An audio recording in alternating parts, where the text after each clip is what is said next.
Hello students, welcome back. हम आ गए अपने काव्य खंड का नया पाठ लेकर। क्या है? ग्रामश्री। ये लिखा है सुमित्रानंदन पंत जी ने। यहाँ पर ग्रामश्री में सुमित्रानंदन पंत जी ने गांव की सुंदरता के बारे में वर्णन किया है। गांव की हरियाली, वहाँ की रात, वहाँ के किनारे, खेत, पेड़ पौधे, सारे दृश्यों का बहुत ही सुंदर, यहाँ तक कि जीव पक्षियों का भी बहुत ही अच्छा वर्णन किया है। तो अब हम इसको समझना शुरू करते हैं कि ये हमको क्या क्या कह रहे हैं इस पाठ में। फैली खेतों में दूर तलक मखमल की कोमल हरियाली, लिपटी जिससे रवि की किरणें चांदी की सी उजियाली जाली, तिनकों के हरे हरे तन पर हिल हरित रुधिर है रहा झलकता, श्यामल भूतल पर झुका हुआ नभ का चिर निर्मल नील फलक। तो यहां पर क्या दिया? सबसे पहले हम लाइन पहली शुरू करते हैं।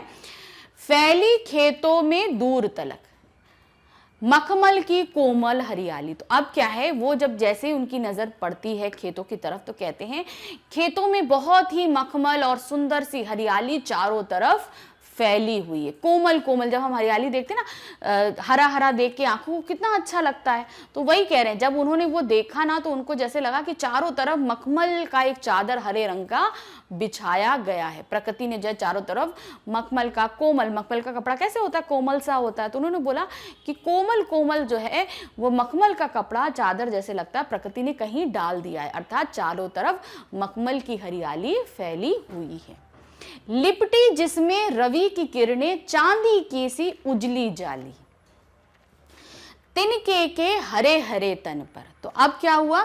अब जब सूरज की रोशनी इस हरियाली पर पड़ रही है, जब सूरज चमक रहा है तो सूरज की जो चमक है वो इस हरियाली पर पड़ रही है और चांदी की सी जाली बन जाती है। मतलब कहीं जैसे ओस की बूंदें पड़ी हैं, तो जहां पर रात में ओस की बूंदें पड़ने के कारण ओस जहां पर ठहरी हुई है, तो जैसे सूरज की जो चमक उस पर पड़ती है तो क्या होता है, वो जो पानी है वो चमक उठता है और जहां नहीं है वहां नहीं चमकता।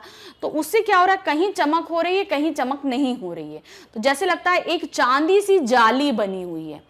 चमक, जैसे कहीं चमक पड़ रही है, कहीं चमक नहीं पड़ रही है। तो जहां जहां चमक पड़ रही है तो जैसे लग रहा है एक चांदी की जाली पड़ी हुई है। कहां पर? ओस की बूंदों पर जब सूरज की किरणें पड़ती हैं तो उससे पानी जो है वो चमकने लगता है और जैसे लगता है कि एक चांदी की जाली वहां पर पड़ी हुई है। तिनके के हरे तन पर हरित, अब क्या तिनका हमने था ना, तिनका यानी कि घास उगा था ना, उस पे ओस की बूंदें पड़ी हुई थी। हिल हरित रुधिर है रहा झलक, श्यामर भूतल पर झुका हुआ। तो सबसे पहले हम इस लाइन को पढ़ते हैं। क्या है? छोटे छोटे नए नए पत्ते जहां पर जो है वो चमक रहे हैं, जहां पर छोटे छोटे पत्ते जो हैं वो उग रहे हैं। तो अब उगने के कारण क्या हो रहा है, जब उनमें से सूरज की रोशनी पराहित हो रही है, जब नया पत्ता खिलता है तो कैसा पतला सा हल्का झिल्ली सा होता है, तो जब सूरज की रोशनी उस पर पड़ती है तो क्या होता है कि वो चमकने, उसके आर पार हमको दिखने लगता है और उसमें से उसकी पतली पतली रेशाएं, जैसे लगता है कि नसें हैं, उसकी पत्ते की नसें हैं। तो जैसे ही लगता है तो जैसे लगता है उसका हरा खून जो है वो चमक रहा है। तो यहीं पर दिया है ना, हिल हरित रुधिर है रहा झलक। और जैसे ही सूरज की किरणें उस नए खिले पत्ते पर पड़ती है और उसके आर पार रोशनी होती है तो उस जैसे लगता है वो उसके जो शरीर में है वो हरे रंग का खून प्रवाहित हो रहा है। श्यामल भूतल पर झुका हुआ नभ का चिर निर्मल नील फलक। और ये जो पृथ्वी कैसी है? पृथ्वी हरे रंग की है, कहीं दूसरे रंग की है, कहीं भूरे रंग की है। तो क्या है, वो डार्क कलर की है। श्यामल मतलब गाढ़े रंग की है। तो कह रहा है कि श्यामल जो हमारी धरा है उस पर जो है चिर निर्मल नील, यानी कि बहुत ही स्वच्छ नीला आकाश जो है उसके ऊपर झुका हुआ है, उसको ऊपर से कवर करा। हम जब सामने से ऐसे खड़े होके देखेंगे तो सामने चारों तरफ हमें हरियाली दिखाई दी और ऊपर से क्या है, आकाश ऐसे करके ढका होगा, तो जैसे लगता है कि उसके ऊपर उसने चादर डाल रखी है। तो क्या यहां पर बोला कि इस हरियाली पे मानो ऐसा प्रतीत हो रहा है कि नभ ने अपना आंचल फैला रखा है।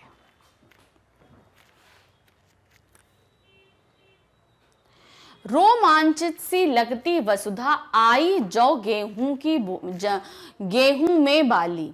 अरहर सनई की सोने की, किड़किड़ियां हैं शोभाशाली। उड़ती भीनी तैल रक्त गंध, फूली सरसों पीली पीली। लो हरित धरा से झांक रही, नीलम की कली तीसी नीली। तो अब यहां से हम शुरू करते हैं। रोमांच सी लगती वसुधा, आई जौ गेहूं में बाली। मतलब अब जो इस समय धरती है वो बहुत ही खुश है। क्यों? क्योंकि जौ और गेहूं की बालियां आ गई हैं। जब गेहूं पकता है ना, पहले तो हरा लगता है, जब पक जाता है तो कैसे होता है, उसमें बालियां आ जाती हैं, गेहूं पक जाते हैं। तो वही कह रहे हैं कि इस समय जो पृथ्वी है वो बहुत ही प्रसन्नचित्त है, बहुत ही खुश है। क्यों? क्योंकि जौ और गेहूं में बालियां आ गई हैं। अरहर सनई की सोने की किलकलियां हैं शोभाशाली। और क्या हुआ है, अरहर पे जो दाल, अरहर की जो दाल जब आती है ना तो वो पीली पीली सी हो जाती है। जब उसकी दाल होती तो वहां पे होता है वो पेड़ पीला हो जाता है। तो कहते हैं जैसे लग रहा है जब अरहर के जो है पक गई है, अरहर भी जो है वो पककर तैयार हो गई है कटने के लिए, और वो पीली पीली है, जैसे लग रहा है प्रकृति ने जो है वो पीले रंग की करधनी बांध रखी। करधनी मतलब कमर में जो बांधी जाती है ना, उसको करधनी बोलते हैं। जैसे लग रहा प्रकृति ने पीले रंग की करधनी बांधी हुई है, सोने की करधनी बांधी हुई है, और वो जो है वो छुन छुन की आवाज आ रही है। अब जो पक जाती है ना, जब हिलती है हवा से तो खड़खड़ खड़के आवाज आ रही है। तो जैसे लग रहा है कि उसने करधनी बांधी हुई है और वो खड़खड़ करके आवाज कर रही है। उड़ती भीनी तैल रक्त गंध, फूली सरसों पीली पीली। और जो है सरसों जो है वो पककर तैयार हो गई है, और उसकी जो पीली पीली सुगंध, पीली पीली होके पक के तैयार हो गई है, और उसकी जो सुगंध है वो चारों तरफ वातावरण में तैर रही है, जैसे कि पानी के ऊपर तेल तैरता है। तो ये इन्होंने क्या बताया कि वहां पर चारों तरफ वातावरण में सरसों की भीनी भीनी सुगंध चारों तरफ फैली हुई है। लो हरित धरा से झांक रही, नीलम की कली और तीसी पीली।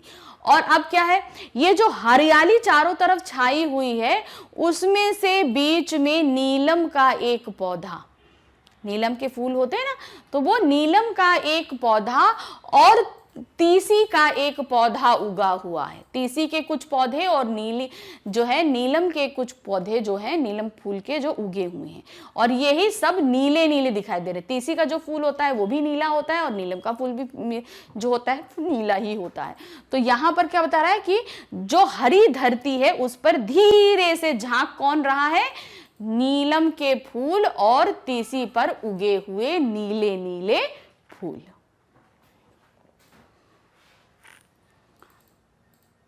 रंग रंग के फूलों से रिलमिल हंस रही सखियां मटर खड़ी, मखमली पेटियों सी लटकी, झीमियां छिपाए बीज लड़ी।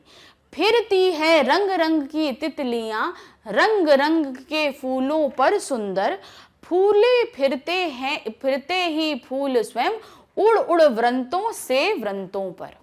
तो अभी यहां पर हम क्या बोलेंगे, रंग रंग के फूल जो हैं वो खिले हुए हैं, चारों तरफ बहुत ही तरह तरह के रंग के फूल खिले हुए हैं, मगर बीच में ही क्या है, मटर की भी बेलें फैली हैं।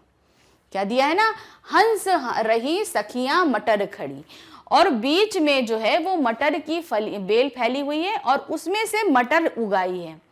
तो जब मटर उगाई है तो क्या हो रहा है कि जैसे लग रहा है उनको देखकर उसकी सारी सखियां हंस रही है, मतलब एक सखी को देखकर दूसरी सखी हंस रही है, अर्थात मटर को देखकर मटर हंस रही हैं। उसको देख कैसे प्रतीत हो रहा है कि सहेलियां आपस में हंस रही हैं। मखमली पेटियों सी लटकी, और मखमली मतलब कोमल कोमल, और वो हर जगह मखमल पेटियों सी लटकी हुई हैं, जैसे कि किसी ने करधनी बांधी है और उसमें जो है ऐसे ऐसे करके हरे हरे रंग की लड़ियां लटकी हैं। पेटी मतलब कमरधनी, तो पेटियां बांधकर उसमें जो है लटकी हुई है। फूल के चारों ओर मटर की बेल गई है और उस पर मटर लटकी है, तो ऐसा प्रतीत हो रहा है कि प्रकृति ने करधनी बांधी है और उसमें पर हरी हरी कोमल कोमल सी जो है मटर लटकी हुई है। झीमियां छिपाए बीज लड़ी, और उसके अंदर क्या है, बहुत ही, यानी झीमियां मतलब पतली पतली पतली पतली परतें जो हैं उसके अंदर लड़ियां छुपाए हैं, मतलब बीज की लड़ी छिपाए हैं। अर्थात जैसे लग रहा है कि उसके अंदर वो खुल जाएंगे, तो होता है ना जब हम मोती देखते हैं ऐसे करके तो वो उभरी उभरी सी प्रतीत होती है, मटर कैसी होती है, उभरी उभरी सी प्रतीत होती है। तो जैसे लग रहा है कि वो जो है लड़ियां भी उसके अंदर मटर की लड़ियां छिपी हुई हैं।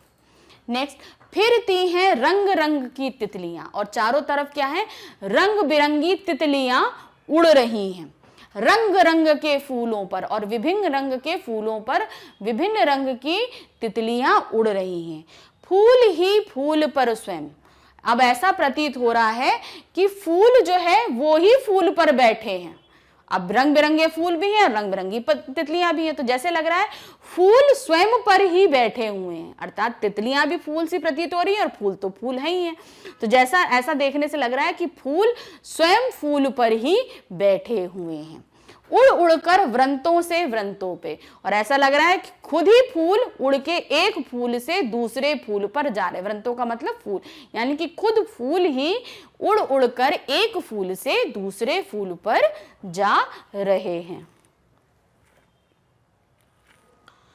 अब रजत स्वर्ण मंजरियों से लद गई आम्र आम्र तरु की डाली।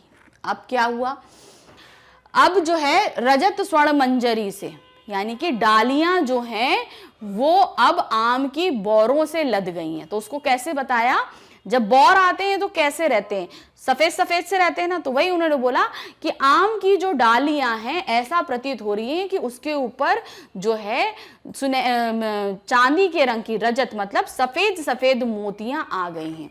रजत स्वर्ण मंजरी, कहीं पर पीली और कहीं पर जो है सफेद रंग की मोतियों से जड़ गई हैं। ऐसा लग रहा है आम के जब बौर आने के कारण आम के पेड़ की डालियां ऐसे लग रही हैं कि उनके ऊपर पीले और जो है सफेद, यानी कि सोने और चांदी की मोतियों से जड़ गए हैं। हर झर रहे ढाक पीपल के पत हो रही कोकिला मतवाली। अब क्या हुआ कि अब पतझड़ का समय आ गया। अब पतझड़ के समय क्या है, पत्ते गिरने लगते हैं, तो उन्होंने क्या बोला, अब झड़ रहे हैं ढाक और पीपल के पत्ते, ढाक और पीपल के पेड़ के पत्ते गिर रहे हैं। और ये सब देखकर जो है कोयल मतवाली होकर खूब सुंदर गीत गा रही है। महके कटहल मुकुलित जामुन। अब क्या है, जंगल में झर भेरी झूली, फूले आड़ू नींबू दामिड़ आलू गोभी बैगन मूली। तो यहाँ पर क्या बोल रहे हैं, चारों तरफ जो है पके हुए कटहल की महक आ रही है, चारों तरफ पके हुए कटहल की महक आ रही है, और जामुन भी अभी अधकच्चे, मुकुलित मतलब अभी अधकच्चे, पूरी तरह से पके नहीं है, तो और जामुन के पेड़ पर जामुन जो है वो अधकच्चे लगे हुए हैं। जंगल में झरबेरी फूली है, झरबेरी होती है ना, छोटे छोटे से होती है लाल लाल सी, तो जंगल में क्या है, झरबेरी की झालियां जो हैं वो फल गई हैं, उन पे झरबेरियां आ गई हैं, और चारों तरफ विभिन्न तरीके के फल और सब्जियां लगी हैं। तो वो सब्जियां और फल कौन से हैं, आड़ू नींबू अनार आलू गोभी बैगन और मूली। तो चारों तरफ आड़ू नींबू अनार गोभी आलू और नींबू जैसे फल लगे हुए हैं। पीले मीठे अमरूदों में अब लाल लाल चित्तियां पड़ी, पक गए सुनहरे मधुर बेर, आंवली में तरु की डाल जड़ी, लहक लहक पालक महक महक धनिया, लौकी और सेम फली फैली, मखमली टमाटर हुए लाल, मिर्चों की बड़ी हरी थैली। तो अब यहाँ क्या कहते हैं, पीले मीठे अमरूदों में, मतलब अब क्या है, अमरूदों के पेड़ों में जो अमरूद लगे हैं वो जो पीले हैं और मीठे हैं उन पे क्या हो गया है, लाल लाल की चत्तियां पड़ गई, लाल लाल छोटी छोटी सी चित्तियां पड़ गई हैं, और ये चीज बता रही हैं कि अमरूद अब पककर तैयार हैं खाने के लिए। तो मीठे मीठे आम में जो है क्या हुआ, वो सॉरी अमरूद में पीले रंग की चित्तियां पड़ गई हैं, और वो अब जो है अब वो खाने के लिए तैयार है। आंवली के तरु की डाल जड़ी, और आंवले के पेड़ पर जो है वो आंवला फल गया है, और ऐसा लग रहा है वो जैसे फल जाता है ना, तो वो आंवला तो गोल गोल होता है छोटा छोटा सा, तो आंवले की डली जब फल गई तो जैसा लग रहा है कि उसकी डाली को किसी ने मोतियों से जड़ दिया है, हरी हरी मोतियों से, हल्के हरे रंग की मोतियों से किसी ने आंवले की पेड़ की डालियों को जड़ दिया है। लौकी और सेम फली फैली, और चारों तरफ लौकी की बेल और सेम फली फैली की बेल फैली हुई है, और उसमें लौकी और सेम लग चुकी है। मखमली टमाटर हुए लाल, और जो कोमल कोमल से जो टमाटर थे जो हरे हरे से, अब वो लाल हो गए। कोमल कोमल टमाटर क्या है, वो पककर लाल हो गए हैं। मिर्चों की बड़ी हरी थैली, और मिर्चों के पौधों पर मिर्च जो है वो लदी हुई, जैसे लग रहा है कि एक थैली जो है पेड़ों पर लटकी हुई है। चारों तरफ मिर्च ऐसी फैली हुई जैसे लग रहा है चारों तरफ मिर्च की थैली लटकी हुई है।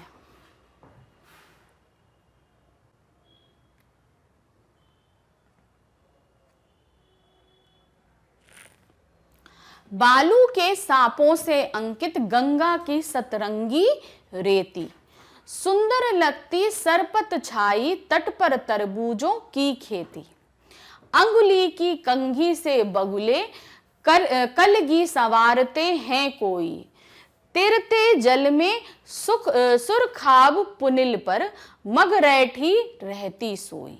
तो अब यहाँ पर क्या हुआ, अब जो है ना क्या हुआ, जो जैसे तालाब वालाब होता है तो वहां पर बालू फैली रहती है ना, तालाब कहीं गांवों में, तो वहां बालू जो फैली हुई है उसका चित्रण कर रहे हैं। क्या दिया, बालू के सांपों से अंकित गंगा की सतरंगी रेती, सुंदर लगती सरपत छाई। तो क्या हुआ है, जब उस पे क्या कहते हैं बालू पड़ी हुई है, तो बालू पर जो है ना ऐसे ऐसे करके निशान बने हुए हैं, तो जैसे लग रहा है उस निशान पे जब तो जैसे लग रहा है कि वहां से अभी कोई सांप रेंग कर गया है। तो बालुओं पर जो लहरियां बनी हुई हैं, जैसे लग रहा है कि वहां पर अभी कोई सांप लहरा कर गया है।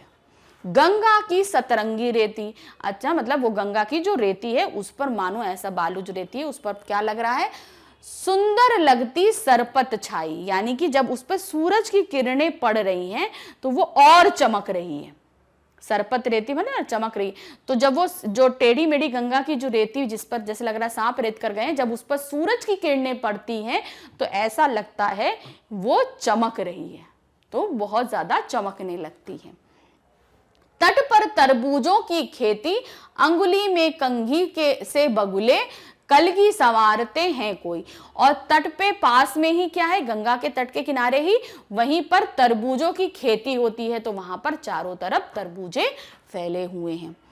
अंगुली की कंघी से बगुले कलगी संवारते हैं, और वहीं पर जो है बगुले बगुले जो हैं वहीं पर खड़े हुए हैं, और अपनी जो है पैर है, पैर से अपनी कलगी को संवार रहे हैं, ऐसे ऐसे करके संवार रहे हैं।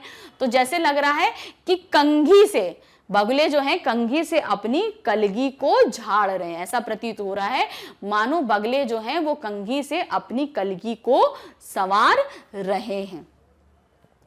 तिरते जल में सुरखाब पुलिन पर मगरैठी रहती सोई। तो अब क्या है, जो जल तैर रहा है, अब गंगा के नदी का जो जल तैर रहा है उस पर जो है सुरखाब और पुलिन पक्षी तैर रहे हैं, मतलब उस पे तैर के मजा ले रहे हैं। पक्षियों के नाम होते हैं ये, सुरखाब और पुलिन पक्षी जो हैं उन पर तैर रहे हैं। और मगरैठी रहती सोई, और पास में ही मगरैठी पक्षी जो है वो सोई हुई है। मगरैठी भी एक पक्षी का नाम है, वो क्या है, वो पास ही तट पर सोई हुई है।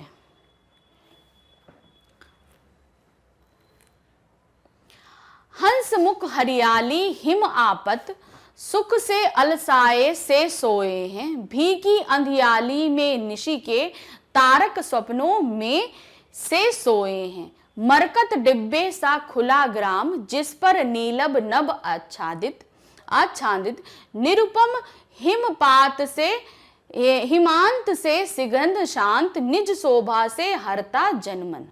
तो अब इन्होंने क्या बोला है, हंसमुख हरियाली हिम आपत, सुख से अलसाए सोए हैं। और क्या है, ये जो सारी हरियाली है, अब क्या है, शरद ऋतु आई, सर्दियों का मौसम आ गया। उन्होंने सारी ऋतुओं के बारे में समझाया, तो इस ऋतु में इन्होंने क्या बोला, आखिरी में शरद ऋतु के बारे में समझाया। तो अभी क्या बोल रहे हैं कि शरद ऋतु आ गई है और सर्दियों की सुबह में जो है हरियाली वो अलसाई सी सोई होने का सुख ले रही है, मतलब सुबह देर तक आलस में सोए होने का सुख प्राप्त कर रही है। भीगी अंधियारी में निशी के तारक सपनों में खोए हैं, और रात में जो ये ठंडी सी रात है इस पे ओस की बूंदें हर जगह पड़ी हुई हैं, और तारे क्या हैं, वो अलसाए से सपनों में खोए हुए हैं। तारे जो हैं वो सपनों में खोए हुए हैं। मरकत डिब्बे सा खुला ग्राम, और जैसे लग रहा है कि जब हम गांव को देखते हैं दूर से तो जैसे लग रहा है कि कोई एक डिब्बा जिसमें खूब सारे जो है हीरे जवाहरात रखे हैं वो ऐसा चमक रहा है। क्यों चमकता है, रात में क्या ना हर जगह लाइट जलती है, कहीं दिया जल रहा है, कहीं कुछ जल रहा है, तो जैसा लग रहा है किसी ने कोई डिब्बा खोल दिया है और चारों तरफ हीरे जड़ित हीरे चांदी के जो सिक्के हैं वो चमक रहे हैं। जिस पर नीलब लब आंचाती, और इस डिब्बे पर क्या है, नीले रंग का जो आकाश है उसने अपना साया फैलाया हुआ है। निरुपम हिमपात में सिघन शांत निज शोभा से हरता जन, और इस ठंडी सी रात में जो है वो पूरा गांव और उसके लोग जो हैं वो बहुत शांति से सोकर इसका सुख प्राप्त कर रहे हैं। तो इस तरीके से हमने ये पाठ आपको पूरा किया, बताया कि ये क्या क्या हमसे कह रहा है। इसमें सुमित्रा नंदन पंत जी ने पूरे चैप्टर में हर एक ऋतु में कैसा कैसा परिदृश्य रहता है ये आपको समझाया। चलिए, क्या दिया, ये प्रश्न हमारे पाठ्य पुस्तक में जो पीछे के साइड में पाठ के बाद में दिए रहते हैं, ये वही प्रश्न हैं जो अब हम आपको बताएंगे। कवि ने गांव को हरता जनमन क्यों कहा है? कवि ने गांव को हरता जनमन इसलिए कहा है क्योंकि हरे भरे गांव की शोभा अनुपम है। चारों तरफ हरियाली होने के कारण जनमानस प्रसन्न है। गांव का ऐसा प्राकृतिक सौंदर्य सभी के मन को छूता है। तो जब हम गांव का परिदृश्य देखते हैं, आप कहीं पे भी जाओ, कहीं भी हरियाली देखो, तो क्या दिया है कि जब भी हम हरियाली देखेंगे तो हमें बहुत प्रसन्नता होती है, बहुत खुश हो जाते हैं, बहुत अच्छा लगता है हमको। तो ऐसा क्यों लगता है? क्योंकि वो शोभा हमारे मन को, हमारी आंखों को भाती है, हमारे मन को भाती है। तो इसीलिए क्या बोला है यहाँ पर कवि ने, हरता जनमन। ये सिर्फ एक इंसान, ये नहीं कि सिर्फ कवि देख रहे हैं तो उनके मन को प्रसन्न करिए, यहाँ पर किसी को भी देखेंगे तो उनके मन को प्रसन्न ही करेगा। इसीलिए गांव में जो चारों तरफ हरियाली की सुंदरता फैली हुई है वो वहां पर रहने वाले सभी मनुष्यों के मन को हर रहा है, मानी मनुष्यों को प्रसन्न कर रहा है, सुख प्रदान कर रहा है। कविता में किस मौसम के सौंदर्य का वर्णन किया गया है? तो यहाँ पर सबसे पहले कहाँ से, कविता में बसंत ऋतु के सौंदर्य का वर्णन है।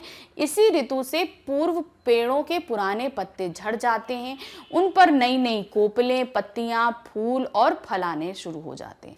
फसलों तथा सब्जियों में फलने फूलने का भी यही समय होता है। खेतों में सरसों लहलाने लगती है और चारों ओर मनोरम दृश्य फैल जाता है।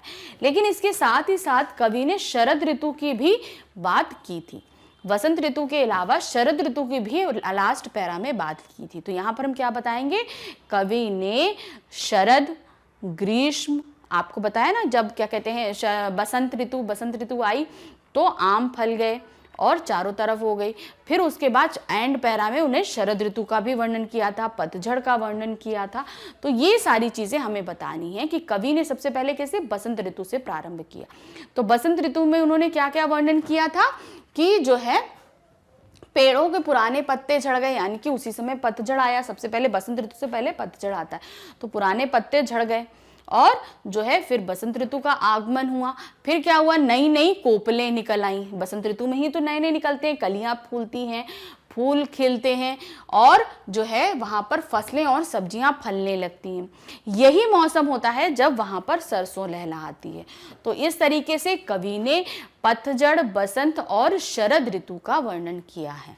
शरद ऋतु में जो है कवि ने क्या बताया कि जो है किस तरीके से ठंडी रातों में जो है अलसाए से प्रकृति जागती है, ओस की बूंदों की चमक जो है वो पूरे वातावरण में फैल जाती है और रात्रि में तारे स्वप्न देखते हैं और इस ठंडी रातों में जो है सारा गांव निश्चिंतता से सोया हुआ है।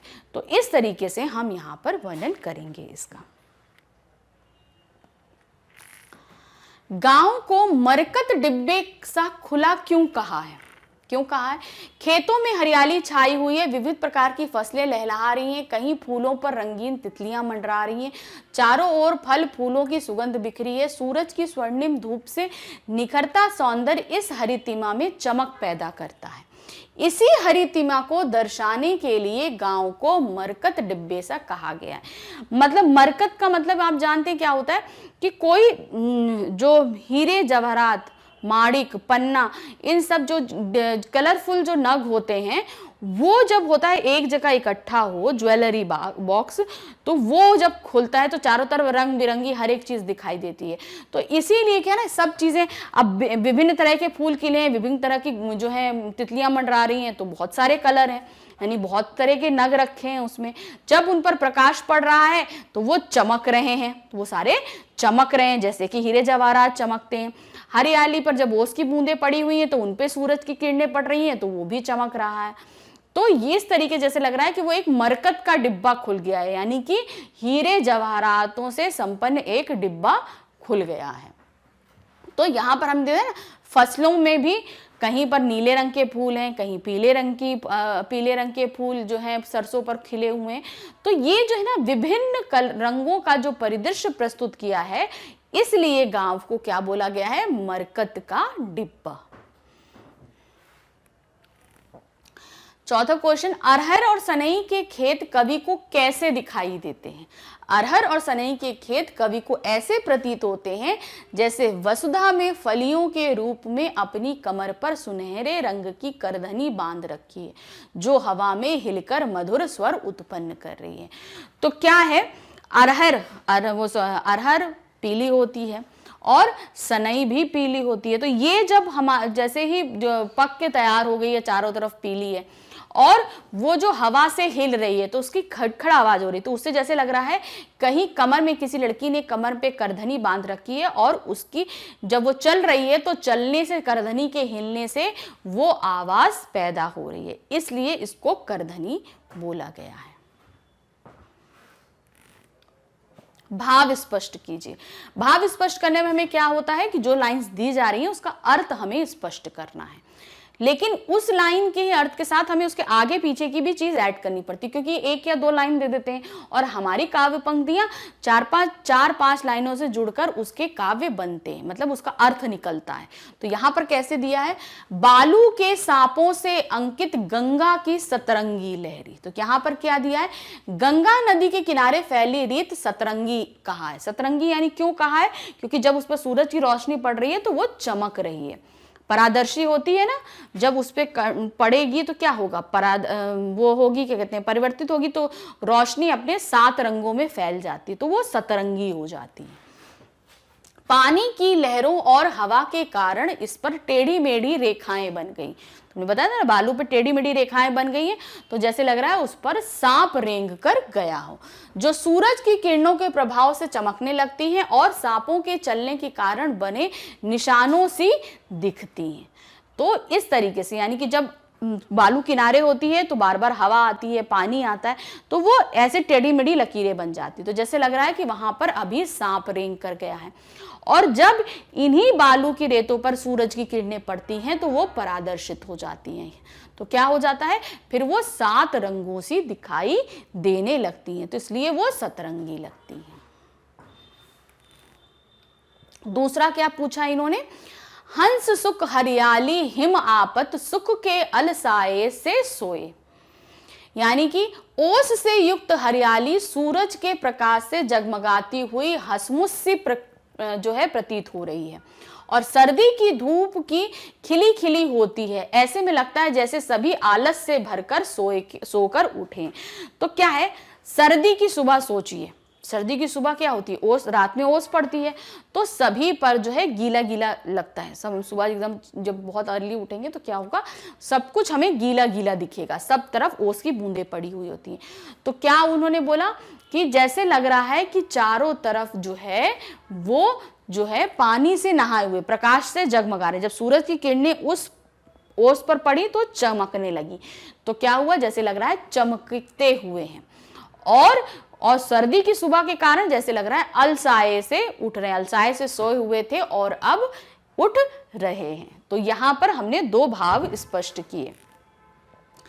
अब क्वेश्चन नंबर 6 क्या कह रहा है, निम्न पंक्तियों में कौन सा अलंकार है। तिनके के हरे हरे तन पर हिल हरित रुधिर है रहा झलक। तो हरे हरे में पुनरुक्ति अलंकार है, जहां पर ये जो हमारा दिया है ना, ये हरे हरे पर पुनरुक्ति अलंकार क्यों दिया हुआ है, जहां पर एक जैसा शब्द दो बार एक ही साथ इस्तेमाल हो और दोनों का अर्थ एक जैसा हो, तो वहां पर हमारा क्या होता है, पुनरुक्ति अलंकार होता है। फिर उसके बाद आता है हिल हरित, और हिल में यहां पर हा और हा शब्द इस्तेमाल होने के कारण यहां पर अनुप्रास अलंकार है। तिनकों के तन पर, अब तिनके क्या है, हमारे निर्जीव हैं, तिनके हमारे क्या है, निर्जीव, और तन किसका होता है, जीवित मनुष्य का। ठीक है, तो यहां पर तिनको यानी निर्जीव का जीवित से जो है वो तुलना की जा रही है, इसलिए यहां पर मानवीयकरण अलंकार है। क्लियर हो गया। आपको अलंकार की सीरीज हम आगे देंगे, तब आप बहुत अच्छे से ये सारी चीजें समझ पाएंगे। यहां पर लास्ट क्वेश्चन क्या दिया है, इस कविता में जिस गांव का चित्रण हुआ है वो भारत के किस भूभाग पर स्थित है। तो यहां पर क्या दिया है, ये यहां पर इन्होंने बताया ना लाइन में कि गंगा के तट के किनारे, और गंगा कहां, भारत के उत्तरी भाग में बहती है। तो इससे हमको खोज के निकालना है ये सारी चीजें कि गंगा जहां आप ऐसे लिखोगे, ये गांव गंगा नदी के तट के किनारे स्थित है, और गंगा नदी जो है वो भारत के उत्तरी भाग में बहती है, इसलिए ये गांव भारत के किसी उत्तरी भाग में स्थित है। सिंपल, आपको इस तरीके से इसका उत्तर देना है। तो यहां पर हमने आपको पूरा चैप्टर अच्छे से क्लियर किया, सारे क्वेश्चन आंसर समझाए, सारे भाव समझाए, और साथ में ही आपको अलंकारों का एक छोटा सा ज्ञान भी दिया। तो बस आपको ध्यान क्या रखना है, जब भी आप एक्सप्लेनेशन पढ़ें तो उसमें आने वाले डिफिकल्ट वर्ड्स का मतलब अच्छे से पढ़ लें। इससे आपके दो फायदे होंगे। पहले तो आपको जो आप काव्य पंक्तियां पढ़ रहे हैं वो आपको इजीली समझ में आ जाएंगी। दूसरी बात, जैसे जैसे आप नए नए शब्दों को सीखेंगे आपकी भाषा भी सुधार में आएगी, मतलब आप एक नॉर्मल लैंग्वेज से थोड़ी हैवी लैंग्वेज की तरफ बढ़ेंगे, क्योंकि 9th 10th 11th 12th जैसे जैसे हम आगे बढ़ते हैं हिंदी का लेवल हमको अप करना पड़ता है, उसमें हमें भाषा में नए नए शब्दों को लाना पड़ता है। इससे क्या होता है, भाषा निखरती है। साथ ही जब आगे और ज़्यादा काव्य पंक्तियाँ आएंगी क्लास 10th में, 11th में, 12th में, तो आप उन्हें ज़्यादा अच्छे से समझ पाएंगे। इसलिए काव्य पंक्ति में आने वाले जो इतने भी डिफिकल्ट वर्ड्स हों उनको बहुत अच्छे से समझने की कोशिश करिए। हो सके तो आप उसे कहीं पर लिख भी सकते हैं। तो आपको ये पार्ट बहुत अच्छे से समझ में आया होगा। नेक्स्ट चैप्टर लेकर हम बहुत ही जल्द आपके पास उपस्थित होंगे। Thank you, bye.